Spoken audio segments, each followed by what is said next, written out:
One of the most cited psychologists alive built his entire life's work out of a single terrifying moment when his own mind turned against him.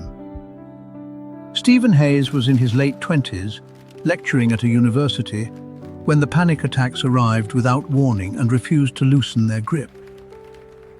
He stood before his students with his heart hammering, certain that at any second they would watch him come apart right there at the podium.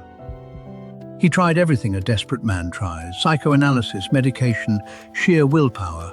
Nothing worked, and the harder he fought it, the worse the fear became. He was trapped in a cruel paradox. The more he struggled to control his anxiety, the more completely his anxiety ended up controlling him. Every technique he knew was designed to eliminate the fear. And every technique, in the end, only tightened the knot he was standing in. Late one sleepless night, something quietly shifted in him. A strange new question surfaced, one that would eventually reshape the whole of modern psychology.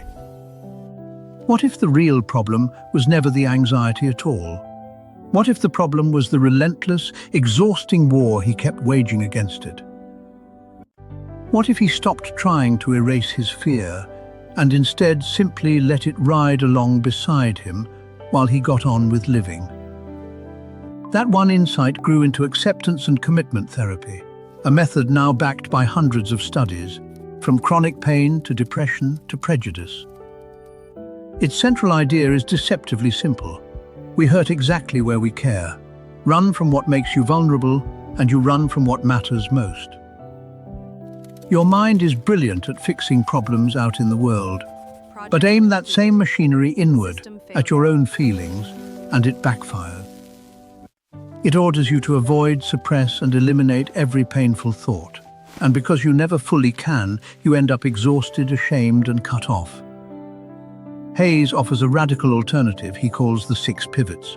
The first is diffusion. Your thoughts are not facts. They are only words and passing images. Diffusion means stepping back and watching a thought drift by, instead of getting tangled inside it. You notice the thought without letting it run your life. The second pivot is acceptance, and it is not resignation.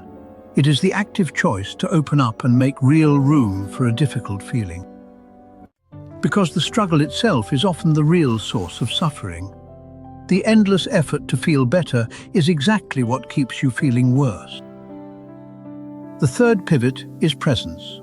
The past is already gone, the future has not arrived. This moment is the only thing you ever truly hold. Presence is the skill of landing fully in what is happening right now, rather than drowning in old regrets or in tomorrow's imagined disasters. The fourth pivot is finding the observer within. You are not your thoughts, your feelings, or the anxious stories you keep telling about yourself. There is a quiet part of you that can simply notice all of it, the witness.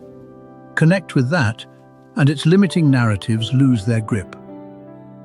The fifth pivot is values, the qualities you most want to embody, the real reasons you get up and face each morning at all. Values are not goals you finally check off. They are compass directions you keep walking toward, and only you get to choose which way you face. The sixth pivot is committed action, because all the insight in the world means nothing until you actually do something real and concrete with it. It means building small habits that reflect your values, taking the tiny concrete steps that slowly turn your distant aspirations into an actual life. All 6 pivots gather into one book, A Liberated Mind, where Hayes weaves the rigorous science together with his own raw and personal story. It is not always an easy read. His writing runs dense, and he asks a great deal of you.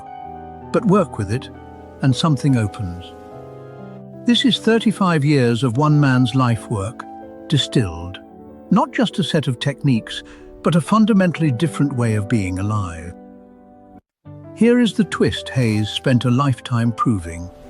The problem was never your pain, but believing you had to win the war against it. Stop fighting your inner world, and you are finally free to pivot toward what matters. The kind of book you return to, again and again.